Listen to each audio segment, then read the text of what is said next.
Hello दोस्तों, आज हम डिस्कस करने वाले हैं एजीटीए का प्रैक्टिस सेट।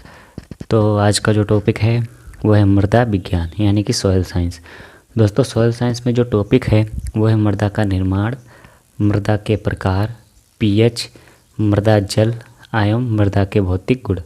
तो इस टॉपिक के मोस्ट इम्पोर्टेंट क्वेश्चन डिस्कस करने वाले हैं।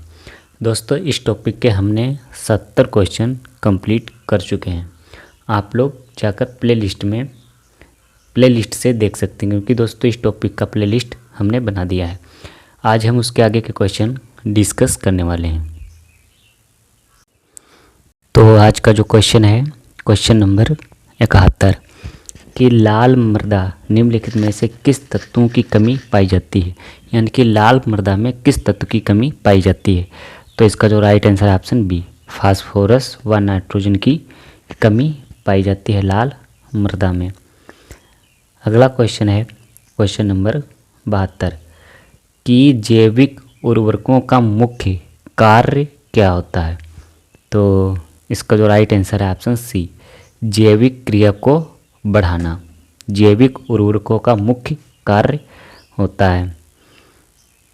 देखते हैं इसका दोस्तों डिस्क्रिप्शन की पोषक तत्व की उपलब्धता बढ़ाने वाले सूक्ष्म जीवों की क्रिया में वृद्धि लाने जैसे नाइट्रोजन स्थिरीकरण, फास्फोरस घोलक वाले सूक्ष्म जीवों को बीज, मिट्टी या कंपोस्ट के साथ उपचारित किया जाता है, जिसे जैव उर्वरक कहते हैं।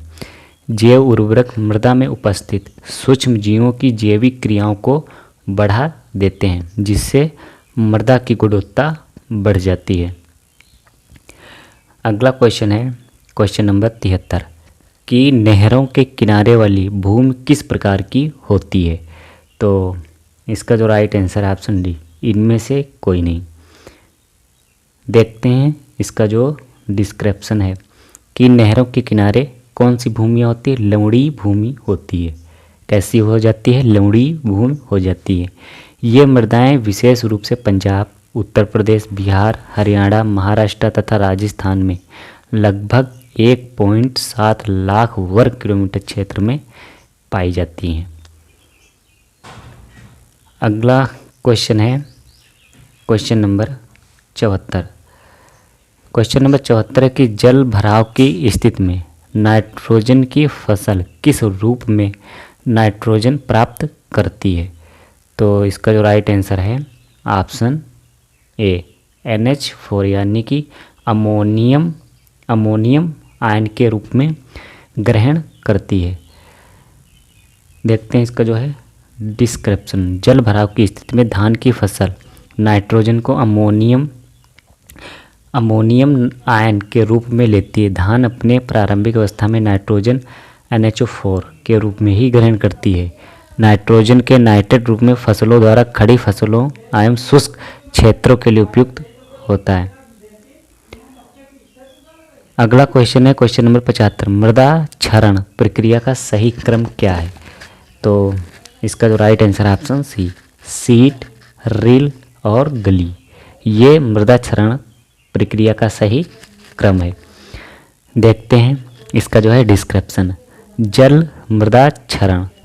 द्वारा मृदा क्षरण अपरदन का क्रम पहले है उच्छल अपरदन यानी कि स्प्लैश इरोजन, फिर है परत अपरदन यानी कि सीट इरोजन, फिर है रिल इरोजन, फिर है गली इरोजन। अगला क्वेश्चन है क्वेश्चन नंबर 76 कि क्षारीय ऊसर भूमि में धान के पौध की रोपाई के लिए उचित उम्र होती है कितनी। तो इसका जो राइट आंसर है ऑप्शन सी, 35 से 40 दिन। देखते हैं इसका जो है डिस्क्रिप्शन कि मध्यम समय में पकने वाली प्रजातियों को 21 से 25 दिन की पौध रोपाई हेतु प्रयोग करते हैं।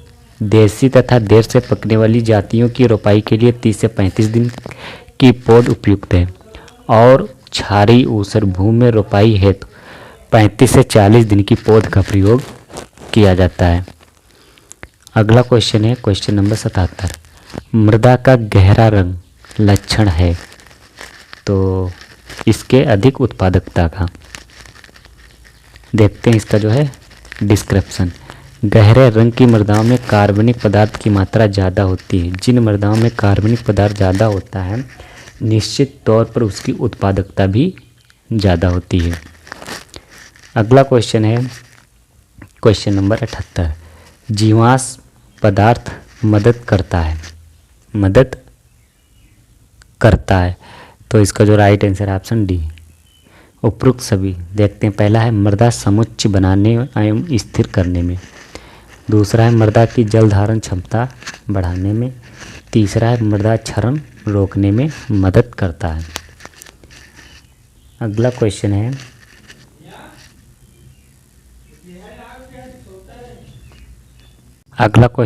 है कि सबसे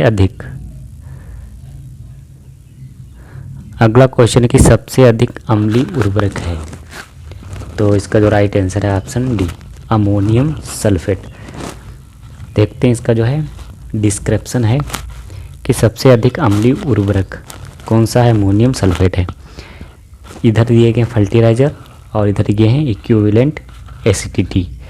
तो पहला है anhydrous ammonia 148, ammonium chloride 128, ammonium sulphate 100, ammonium nitrate 60, urea का 80 से 84, डीएपी का 77 इक्विवेलेंट एसिडिटी होती है।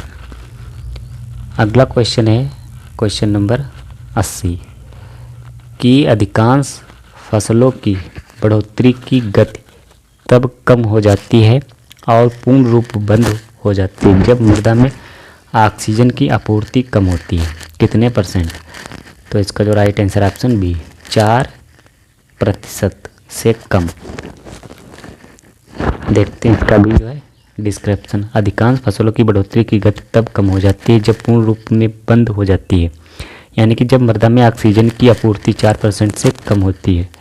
अब जब मृदा में O2 यानी कि ऑक्सीजन की 10% से कम होती है तब जड़ों का विकास कम होता है, जबकि 5% या इससे कम होने पर विकास पूर्णतः रुक जाता है।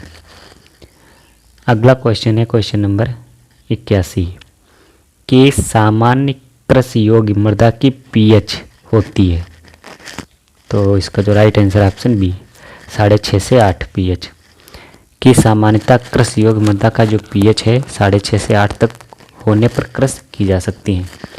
अब देखते हैं विभिन्न फसलों के पीएच मान।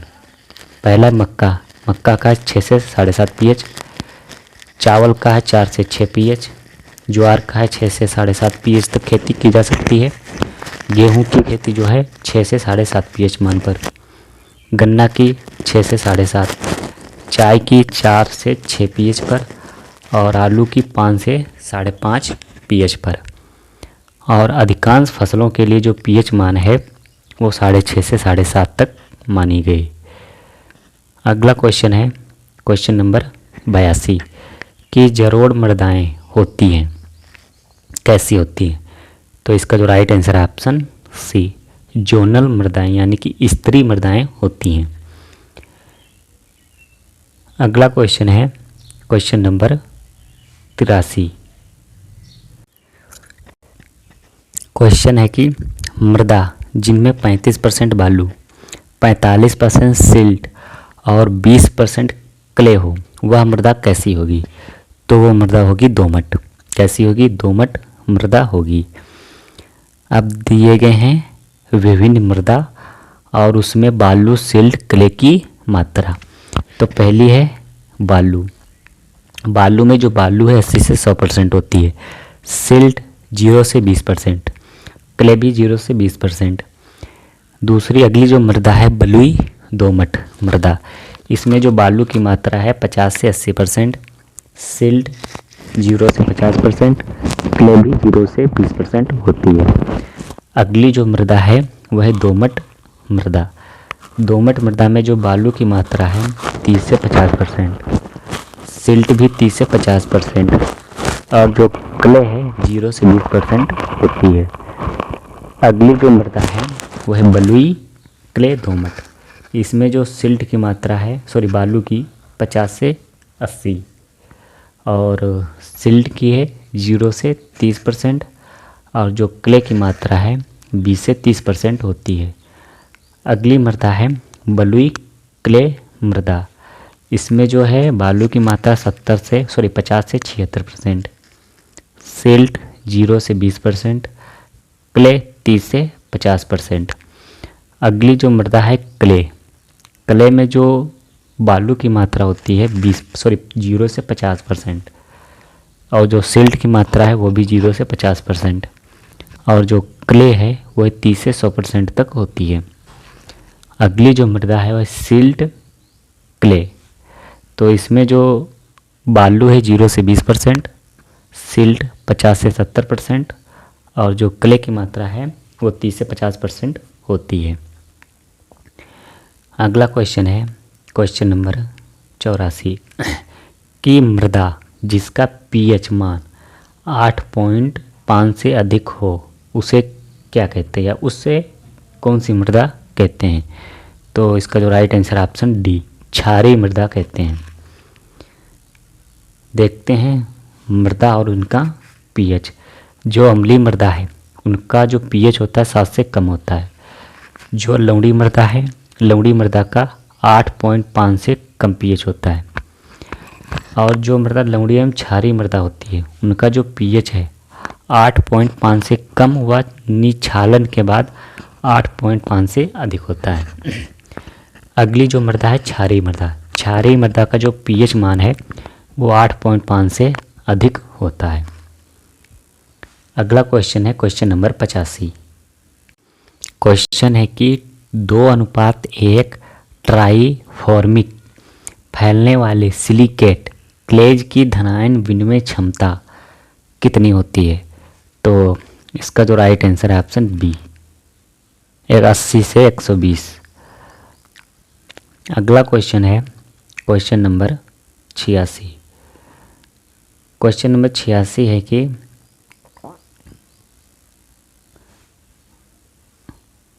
क्वेश्चन नंबर 86 की मृदा में जीवांश पदार्थ की मात्रा ज्ञात करने के लिए जीवांश कार्बन की मात्रा को किस गुणांक से गुणा करते हैं?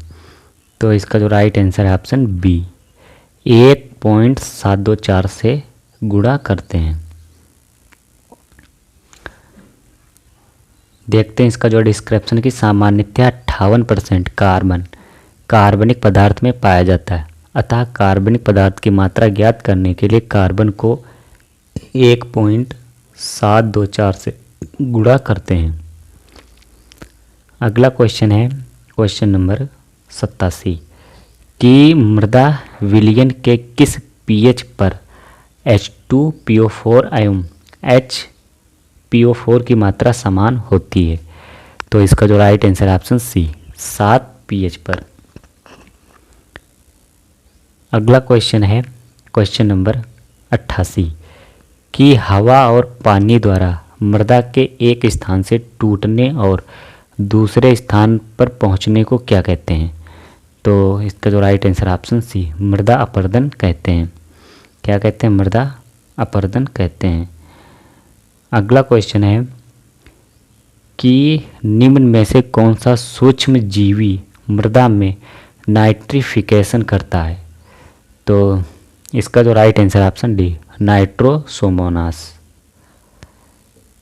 देखते हैं इसका जो है डिस्क्रिप्शन। नाइट्रीकरण वह क्रिया है जिसमें मृदा में उपस्थित अमोनियम नाइट्रोजन नाइट्रेट में बदल जाते हैं। यह क्रिया 2 चरणों में होती है। पहले चरण में नाइट्रोसोमोनास जीवाणु ऑक्सीजन की उपस्थिति में अमोनियम को नाइट्राइड में बदल देते हैं, तब नाइट्रोबैक्टर जीवाणु नाइट्रेट में परिवर्तित कर देते हैं। अगला क्वेश्चन है क्वेश्चन नंबर 90 किस शाखा का मृदा की उत्पत्ति वर्गीकरण तथा वर्ण से है, उसे क्या कहते हैं? तो इसका जो right answer option C, pedology.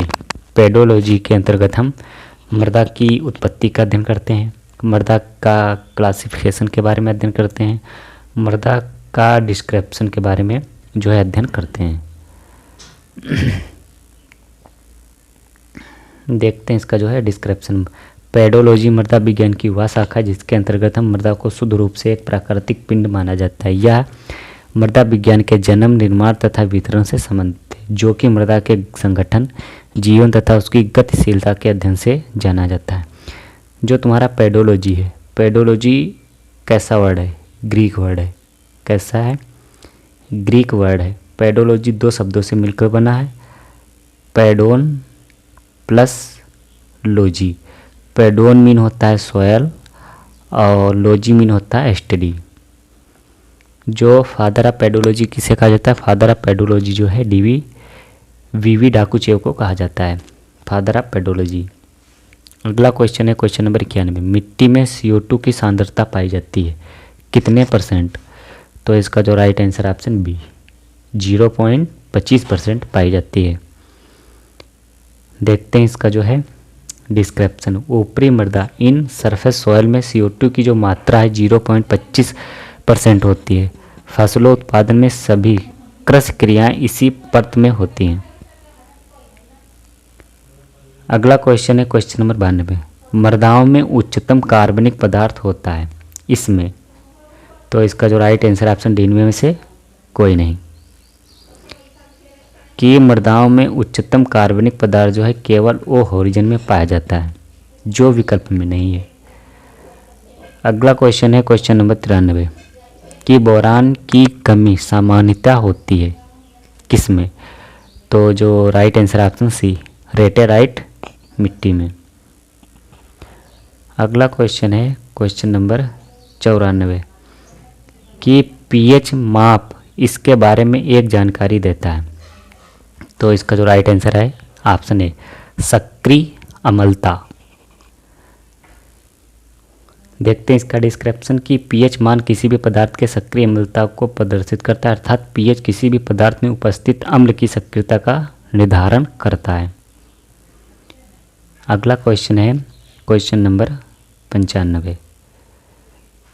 Question number 95 है कि मिट्टी के रंग की माप होती है किसके द्वारा? तो इसका जो right answer option B Munsell colour chart द्वारा। देखते हैं इसका जो डिस्क्रिप्शन है। कि मार्शल सॉयल कलर चार्ट के अनुसार हम मृदा रंग मानक रंग चार्टों से तुलना करके अच्छी तरह निर्धारित करते हैं। अगला क्वेश्चन है क्वेश्चन नंबर 96। मिट्टी में जैविक पदार्थ की उच्च मात्रा अच्छी नहीं होती है इसके लिए, तो इसका जो राइट आंसर है ऑप्शन सी सड़क निर्माण। अगला क्वेश्चन है क्वेश्चन नंबर 97। कि मिट्टी निर्माण इससे प्रभावित नहीं होता है, किससे प्रभावित नहीं होता है?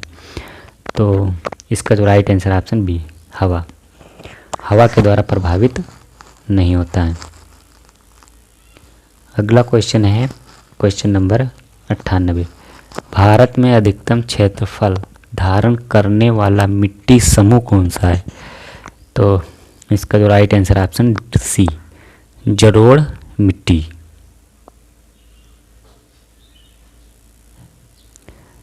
अगला क्वेश्चन है क्वेश्चन नंबर 99। कि क्रोटोवीना है क्या? तो जिसका जो राइट आंसर ऑप्शन सी यह मिट्टी पदार्थ पर विष्ट से भरी पशु बिल होती है, क्रोटोवीना। अगला क्वेश्चन है क्वेश्चन नंबर 100। कि मिट्टी में ताप प्रवाह हीट फ्लो होता है इसके द्वारा, किसके द्वारा? चालन के द्वारा होता है। देखते हैं इसका जो है डिस्क्रिप्शन। मृदा कणों के द्वारा ही ऊष्मा का चालन एक सिरे से दूसरे सिरे तक हो जाता है, तो उसे चालन कहते हैं, कंडक्शन कहते हैं। अगला क्वेश्चन है क्वेश्चन नंबर 101। भारत में काली कपास मिट्टी निकली है इससे, तो किससे? आसितासम से। अगला क्वेश्चन है क्वेश्चन नंबर 102। कि निम्नलिखित में से कौन pH को 8.2 से अधिक सहन कर सकता है? कौन सी घास? तो इसका जो राइट आंसर ऑप्शन है दूब घास। देखते हैं इसका जो है डिस्क्रिप्शन। गेहूं के लिए उपयुक्त पीएच मान 6 से 7.5 है, जबकि धान और चाय के लिए जो पीएच है 4 से 6 होता है। सूडान घास भी नॉर्मल पीएच तक उपयुक्त होती है, परंतु दूब घास लवणी एवं लवणी क्षारीय भूमियों में भी कम हो जाता है। अगला क्वेश्चन है क्वेश्चन नंबर 103 कि काली मिट्टी किस फसल की खेती के लिए सबसे सर्वाधिक योग्य है। तो इसका जो राइट आंसर ऑप्शन है कपास की फसल के लिए जो है काली मिट्टी सबसे ज़्यादा उपयुक्त होती है। अगला क्वेश्चन है क्वेश्चन नंबर 104 कि सामान्यतः उत्तल ढाल है। तो इसका जो राइट आंसर ऑप्शन है मृदा क्षय को कम करना।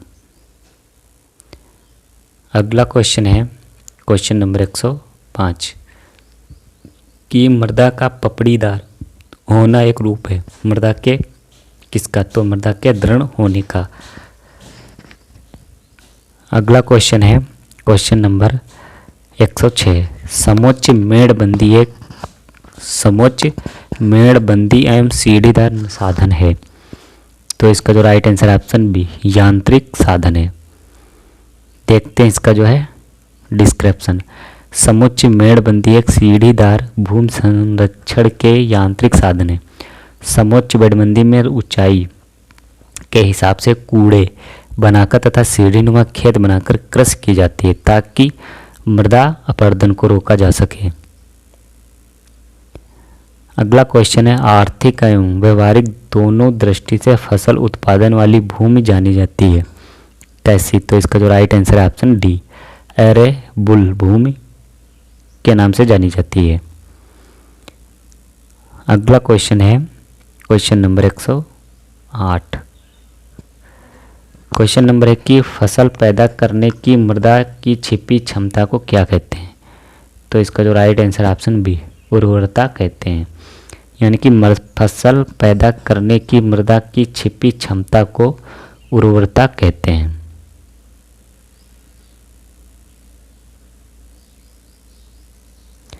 अगला क्वेश्चन है क्वेश्चन नंबर 109 कि कैल्साइट का सूत्र क्या है। तो इसका जो right answer option D CaCO3 किसका सूत्र है कैल्साइट का। अब देखते हैं विभिन्न जो हैं तत्व और उसके फार्मूले। कैल्साइट का है CaCO3, क्वार्टेज का है SiO2, डोलोमाइट का CaMg, CO3 का होल क्यूब। अगला है जिप्सम का जो सूत्र है CaSO4 × 2H2O। अगला है हेमेटाइट का जो है सूत्र Fe2O3। अगला क्वेश्चन है क्वेश्चन नंबर 110 मृदा में नमी की अवस्था जिस पर पौधे मुरझाना शुरू कर देते हैं उसे क्या कहते हैं। तो इसका जो राइट आंसर ऑप्शन बी मुरझान बिंदु कहते हैं। देखते हैं इसका जो है डिस्क्रिप्शन कि मृदा में नमी की अवस्था जिस पर पौधे मुरझाना शुरू कर दें उसे मुरझान बिंदु कहते हैं। यह अलग अलग मिट्टियों में अलग अलग होती है। मध्यम बालू में 1.7%, महीन बालू में 2.3%, बलुई लोम में 3.4%, महीन बलुई लोम में 4.5%, लोम में 6.8% और सिल्टी